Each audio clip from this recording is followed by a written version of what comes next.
İşimiz yani baklavadır. Normal babadan öğrendiğimiz, ustalarımızdan öğrendiğimiz baklava çeşitlerimizi yapıyoruz. Damak tadına çok önem veriyoruz. Damak tadını mesela güzelleştirmek için, milletin beğenilmesi için yani elimizden gelen bütün gayreti gösteriyoruz. Bunun için de yani işimizi severek yapıyoruz. İşimizi sevmesek zaten bu damak tadı olamaz. 35 yıldır yani milletin damak tadı olamazdı.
Bezirme, en son bezirme.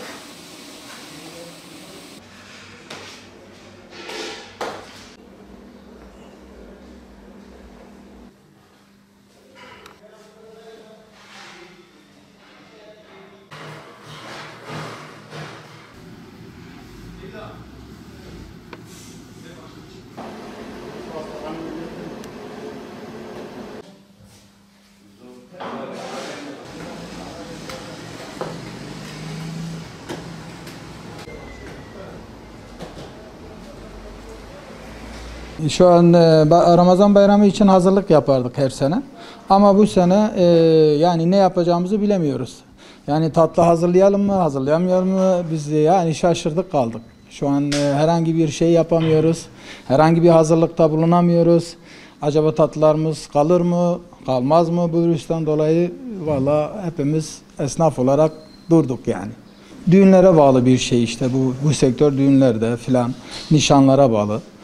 Ama şu an nişanlar yok, düğünler yok.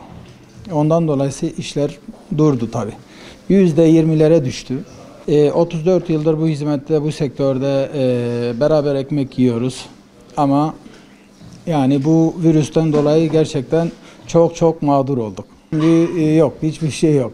Hiç kimse dışarı çıkmıyor. Yani bir tepsi baklava alan kişiler şu an yarım kilo almaya başladı. Ondan dolayı işler durdu. Yani biz de mağduruz ama yani bizim işçileri, etrafımızdaki beraber ekmek yediğimiz dostlarımızı mağdur etmemeye çalışıyoruz. Yani Allah yardımcımız olsun.